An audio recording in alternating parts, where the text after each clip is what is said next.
бет ашар. Бүрісіп жылап отырған Бануды ешкім басынан сипап жылы сөздер айтып жұбатпады.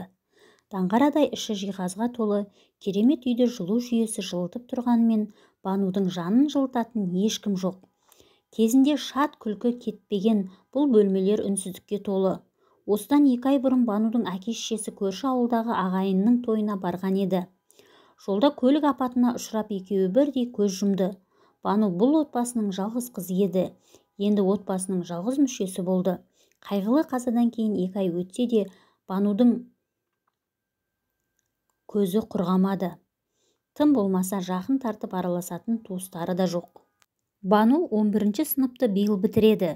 Өзі ай десе аузы, күн десе көзі, талшыбықтай қасы көзі қиылған қазақтың қара домалақ сұлу қызы. Мектепте жігіттер қызыға, қыздар қызғана қарайды. Қолынан өнер тамған киім пішу, тоқыма тоқуды анасынан меңгерген. Анасы екеуі тіккен киімдерін тіпті таласып сатып алып жататын еді ауылдастары. Өлінің артынан өлмек жоқ емес пе? Келесі күні таңертең Бану өз-өзіне келіп болашаққа жоспары жайлы ойланды. Көрші ауылда ағайын туыстары қызды жалғыз қалдырмай өз үйіне тұруға шақырды. Бану келсе кетті. Үйін құлыптап сатылады деген тақташа ілді.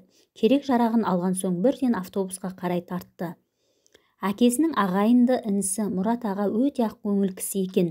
Банудың қалын сұрап, жұбатып, жақын тартып жатыр. Ал жеңгесі Сая іші тар, қызғаншақ адам екені бірден білініп тұр. Банудың сәлемін алмастан ала көзбен бір атып жақтырмаған даусымен шайға шақырды. Мұрат пен Саяның 2 баласы бар. Үлкені 5-ші сыныпта, кішісі 2-ші сыныпта оқиды. Бану жеңгесінің мінезінен сескеніп, өзі қысылып сасып қалды. Бірақ Мұрат ағаның жылы шырайын көріп, жаны қайта жай тапқандай болды. Осылай күндер өтіп жатты. Жаңа мектепке орнығып, достарына да үйренсе бастаған Бану кішкене болса да қайғы мұңынан ажырағандай болды. Күнделікті үйдің жұмысын Сая Банудың мойнына артып қойды. Сабақтан келе сала Бану осы үйдің отымен кіріп, күлімен шығатын болды. Саяның балаларының кірін жуып сабақтарына көмектесті. Осының кесірінен сабақ үлгерімі де нашарлап кеткен. Кешке дейін жұмыстан қолы босамайды. Кешкісін шам жақса ақша кетеді деп Сая айғай салады. Бір үйдің еркесі Банудың жеңгесінің мұндай қылықтары қатты қиналдырды. Бірақ Мұраттың көңілін түсірмеуге тырысқан Бану бәріне көнді. Құдай оңдап, үйі де жақсы бағаға сатылды. Осы ақшамен оқу орнына түсем деген үміт Бануды жетелеп жүрді. Банудың санасында болашаққа деген үміт оты жанды. Үйдің ақшасының біразын Мұрат ағаның балаларына киім-кешек ойыншық алып беріп, қалғанын чемоданына салып тығып қойды. Түн жарымда Саяның айғайы естілді. Ұры түсті, ұстаңдар деген дауысты естіген Бану жүгіріп шықты. Сая жерде Банудың чемоданын ұстап отыр екен. Банудың бар арманы, үмітінің соңғы жібі үзілгендей болып жерге отыра кетті. Көзінен тамған жастары бірінен соң бірі үзіліп жатты. Ешқандай ұры келмегені айдан анық еді. Саяның қулығы тағы да жүзеге асып кетті. Әттең қолмен ұстамаған соң оны айыптауға ешқандай дәлелі жоқтығын, ешқандай дәрмені жоқтығын сезінді. Сиырының ақшасы, үйінің ақшасы, арманы, үміті, сенімі бәрі көкке ұшты. Тек бір апта өтпей жатып Саяның кредитке деп алған қымбат жиһаздары, кредитке деп алған қымбат тон, қымбат етігі осының дәлелі еді. Мектеп біткен соң Бану ойланбастан қаладағы Сара деген бұрын бірге оқыған құрбысына қоңырау шалды. Қалаға жақын күндері баратынын ескертті. Сара да құрбысының келуін күтіп жүрген еді. Қуана-қуана қарсы алатынын айтты. Қала, зуылдап жатқан бітпейтін таусылмайтын көлік. Автобустан аузы ашылып, жан-жағынан жатырқап түскен Бануды Сара алыстан ақ таныды. Тек Сараны тану мүмкін емес еді. Шашын сарыға бояп, қысқа белдемшесі желбіреп, биік өкше туфлиін анық-анық басып келе жатқан қызды Бану бірден танымады. Жақындап келгенде ғана көрген ол мойнынан құшақтай алып жылап жіберді. Сара әке-шешесіне көңіл айтып, жолдың жиегінде тұрған көлікке меңзеді. Құрбысының көлік айдағанына тамсанған Бану шын жүрекпен қуанды. Екеуі Сараның пәтеріне келіп 4 сағат сырласты. Бірін-бірі қатты сағынысқан құрбылар шай ішіп отырып, бір жыласып, бір күлісіп өткенді ой елегінен өткізді. Бану өкінішке орай жоғары оқу орнына түсе алмады. Қатты қамықты. Бірақ бір жағынан жұмыс істеп ақша тапсам кейін оқып алармын деп те ойлады. Сара таныстары арқылы Бануды даяшы етіп жұмысқа орналастырды. Күндер, айлар өтіп жатты. Қаланың жайына үйреніскен Бану жақсы ақша таба бастады. Ақшасын Сараға беріп тұрды. Сараның өзі әнші еді, түнделетіп мейрамхана дәмханаларда өлең айтып нәпақасын тауып жүреді. Қалтасында әрқашан ақша жүреді. Жұмыс, үй, жұмыс, осы екі арада ғана жүретін Бануды Сара бір көңілін сейілтіп достарымен болатын кешке алып шықпақшы болды. Сараның жүздеген көйлегінің ішінен ең әдемісін кигізіп бояндырып еді. Бану керемет жайнап шыға келді. Алғашында келіспей қойған оны құрбысы күштеп үйінен шығарды. Сараның достары өзі сияқты ашық жарқын екен. Кезек-кезек ән салып көңілді отырды. Бану да енді үйренісе бастады. Әшейінде ауыз жаппас Нұрлан бұл жолы бәрін таңқалдырды. Аузына сөз түспей қысылып отырды. Бұның себебін бәрі түсінді-ау деймін. Бірден вальс қойды. Нұрлан Бануға жақындап келіп биге шақырды. Екеуі бұл биді үнсіз биледі. Бірін-бірінен ұялып, бір қызарып, бір бозарып тіл қатыспады. Нұрлан әнші жігіт, өте сымбатты, сыпайы, нағыз ер жігіт екен. Негізі Сара екеуі Нұрсара атты дуэт құрған. Бірге көптеген тойларда елдің батасын алып, керемет дауыстарымен тамсандырып келеді. Ал Сара сырттай Нұрланға ғашық. Бұны Нұрлан сезеді, бірақ Сараның қыңыр мінезін онша ұнатпайтын еді. Енді міне бір көргеннен Банудың сұлулығына, биязылығына байланып қалған Нұрланның көзінен махаббат ұшқыны байқалды. Сара да бұны байқап қызғанып, іші оттай күйіп жүр. Мектеп кезінде Сара ұнатқан жігіттер Бануға көңілдерін білдіруші еді. Тағы да солай болды. Бану да білдірмегенмен Нұрланды бірден ұнатып қалды. Кеш біткен соң Сара мен Бануды Нұрлан шығарып салды. Сараның Бануға деген көңілі суып кетті. Бұрынғы қайырымды Сара енді жоқ. Киімін қызғанып, болмашы нәрсеге сөйлеп, қабақ шыттатынды шығарды. Бірақ махаббаттың торына іліккен Бану оған мән де бермеді. Арман мен қиялда ұшып жүрді. Бану мен Нұрланның арасында махаббат өрбіді. Күнделікті кездесіп, айлы түндерде қала көшелерін кезетін болды. Нұрлан домбырасын әкеліп, Банужан екеуміз үйленгенде саған беташар жырын өзім шырқаймын, тыңда міне, былай тұра тұр, бетіңді мынамен жаба тұр деп киімін жауып қойып, айт келін-ау, айт келін деп шырқай жөнелетін. Көшедегілер таңырқап та тамсанып та қарап өтетін. Бану киімінің астында шек-сілесі қатып күліп отырады. Құшақ-құшақ гүлге Бануды қарық қылды. Екеуі ғашықтар көлінде жүзді. Дүниедегі болып жатқан жағдайларға қарамады. Бейне бір басқа әлемде сияқты. Сара болса Бануды жек көргені соншалықты тіптен одан құтылудың жолын қарастыра бастаған еді. 8 наурыз еді. Нұрлан Бануды кешкі 8-де орталық паркке шақырды. Өкінішке орай қаланы білмейтін Бану Сарадан көмек сұрады. Осыны пайдаланған Сара ойланбастан басқа парктың мекен жайын сызып берді. Әдемі киініп, дайындалып Бану кездесуге шықты. Саябаққа келген Бану кіреберіс есікте ұзақ күтіп қалды. 1 сағат, 2-3 сағат өтті. Нұрлан келмеді. Қараңғы түсіп қалған еді, ал Сара бұл кезде Нұрланға телефон шалып, Банудың басқа жігітпен кетіп қалғанын, оған сатқындық жасағанын айтты. Нұрланның қызғаныштан көзі қарауытып, естігенінің бәрін шын көріп тұрды. Бану қатты тоңып, көзінен жасы тамшылап подъезге жақындап келе жатты. Нұрланға ашуланып, бір жағынан бір нәрсеге ұшырап қалды ма деген ой көңілінен кетпеді.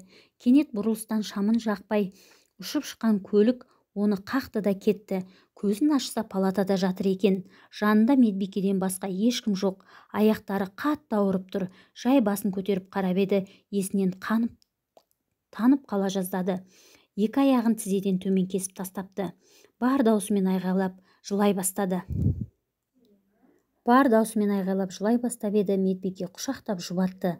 Қайтсын, жанында деме болар ешкім жоқ. Медбикенің аяныш сезімі еріксіз қызды құшақтап жылы сөздер айтқызды. Аспан жерге түскендей бүкіл әлем одан теріс айналғанда еді. 1 апта жатты. Осы 1 аптаның ішінде ешкім келмегені жанына батты. Әттең, әке-шешем-ай, жанымда болсаңдар жылы құшақтарыңмен жылытар едіңдер. Мейірімдеріңді сағындым. Неге мен? Біз бір кезде мейірбике сүйінші сұрағандай, Бану жігітіңіз кеп тұр деді. Өз құлағына өзі сенбеген Бану ұшып тұрайын деді. Бірақ аяғын көріп көңілі қайта түсті. Палатаға кірген Нұрлан Банудың жанына ақырын жайғасты. Бану қуанып қолынан ұстайын деп еді. Нұрлан қолын тарта қойды да қалайсың деді. Өзің көріп тұрсың ғой деп Бану жылап жіберді. Кешір Бану, мен қоштасуға келдім деген Нұрланның сөздері жығылғанға жұдырық болды. Кішкене болса да жанына жұбаныш іздеген Банудың жүрегі қақ айырылды. Нұрланның соншалықты қатыгез екені ойы түгіл түсіне кірмеген еді. Кешір, ата-анама сау келін керек қой, сен де мені түсінші деді. Бану үн қатпады, терезеге тесіліп қарап жатты. Көзінің жасын сүртті де, кете бер, бақытты бол деп нақ-нақ жауап берді. Осыны күткендей Нұрлан тұрды да шығып кетті. Бану бұдан соң жыламады. Қайта мұндай сатқыннан дер кезінде құтылғанына тәубе деді. Екі аптада соң дәрігерлер қыздың жағдайын біліп, мүгедектер арбасын тауып берді. Ауруханадан арбамен шыққан қыз бірден Сараның үйіне тартты. Сара есігін ашты да, ренжіме Бану, мынау киімдерің, менімен бірге тұра алмайсың, саған бір адам қарау керек қой деді, кемсітіп. Бану Сарадан осыны күткен еді. Себебі оның Сараның көлігі қаққанын сезген. Киімдерінің арасынан тек керектілерін теріп алайын, көтере алмаспын деп ойлаған Бану киімдерін ақтарып отырып, анасы екеуі тіккен көйлектерді көріп, көңілі босап кетті. Бар ішіндегі жиналған қайғысын көйлекті бетіне басып отырып, жылап шығарып алды. Бұны көріп тұрған Сара еш аяушылық танытпады. Қайта Нұрланға қолы жететінін сезініп қуанып тұрды. Тіккен киімдерін Бану орталық базардың алдына жайып қойды. Мүмкін мүгедек тіккен көйлектерді біреу аяп сатып алатын шығар деп ойлады. Негізі осы отырысына өзі қатты қынжылды. Киімдеріне мән беріп жатқан ешкім жоқ, бірақ сұлу қыздың бұл отырысы көбісінің көңілін жабырқатты. Кеште батып қалған. Қалтасындағы азын-аулақ тиынға жақын жерден барып ыстық нан алып келейін деп арбасының дөңгелегін айналдырып кетті. Нанын алып келе жатыр еді, оның киімдеріне бір өте сымбатты, қымбат киінген үлкен келіншек тамсана қарап тұрғанын байқады. Жанына ұшып келіп, апай, бірдеңе іздедіңіз ба, ұнады ма деп алғашқы жақындаған адамына қуанып кетті.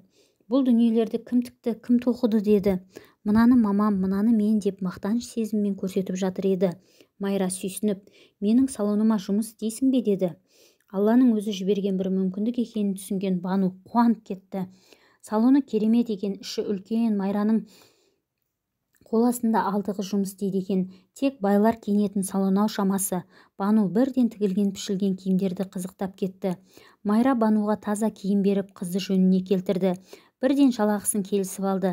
Бірақ қазір Бану жалақыны ойлап тұрған жоқ. Қалай базарда түнеймін деген қорқыныштан құтылғанына қуанып отыр. Майра өте ақ көңіл, қайырымды келіншек. Жалғыз ұлы бар. Ол шетелде дәрігер болып жұмыс істейді екен. Бануды қызындай көріп кетті. Банудың да қолынан өнер тамып тұр емес пе? Оның тіккен бұйымдарына сұраныс та артып, Майраның ісі оңға басты. Майра ұлы Сәбитті әуежайдан күтіп алды. Жолай болған оқиғаларды Бану жайлы бәрін айтып берді. Келе салып Сәбит Банумен танысуға асықты. Себебі өзі дәрігер болған соң әрқашан қол ұшын беруге асығып тұратын. Банудың сұлулығына тәнті болған Сәбит бірден шетелдегі қызметтестеріне хабарласып, Бануға протез аяқ салдыруға келісті. Бұндай мейірімділікті бұрын-соңды көрмеген Бану бұл кісілерге шексіз риза еді. Бір айдан соң Бану мен Сәбит Израильге ұшты. Ол жақта 3 апта болып, қайта Қазақстанға аяқтан еш айырмашылығы көрінбейтін, білінбейтін жасанды аяқпен қайтқан Бану бақытты еді. Бір-біріне бауыр басып қалған екеуі қалай ұнатып қалғандарын да байқамай қалды. Сондықтан Сәбит Бануға үйленуге ұсыныс жасағанда ол ойланбастан келісті. Тойға да аз күн қалды. Тамада таңдап отырған Бану газет бетіндегі Сара мен Нұрланның суреттерін көзі шалып қалды. Сәбиттің оны еркелігін көтеретінін білген Бану тойымызға 2 тамада жалдайықшы деп өтінді. Сәбит Банудың айтқанын екі етпейтін. Бану, Сара мен Нұрланды және тағы бір тамаданы жалдап қойды. Той да басталды. Керемет көліктен өзі тіккен керемет көйлегімен түскен Бану шын бақытты еді. Мейрамханаға кірерде бетін фатамен жауып алды.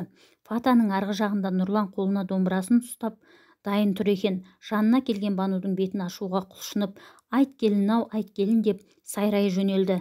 Таныс дауыс, таныс ырғақ Банудың есіне сол кездер түсті. Бірақ өкініш жоқ. Ол жай ғана мағынасыз естеліктер еді. Осы отырған ағайынға бір сәлем деп, шабыты тасып тұрған Нұрлан домбырамен фатаны көтерді. Ар жағынан сұлулыққа тұнып тұрған Бануды көргенде суық суды бастан аяқ құйып жібергендей сезінді.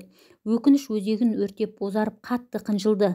Сара да құрбысының қандай дәрежеге жеткенін байқап, аузы ашылып тұрып қалды.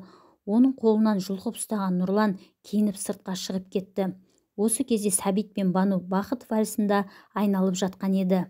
Дүние кезек, бәрі өткінші, тек үмітіңді үзбесең болғаны.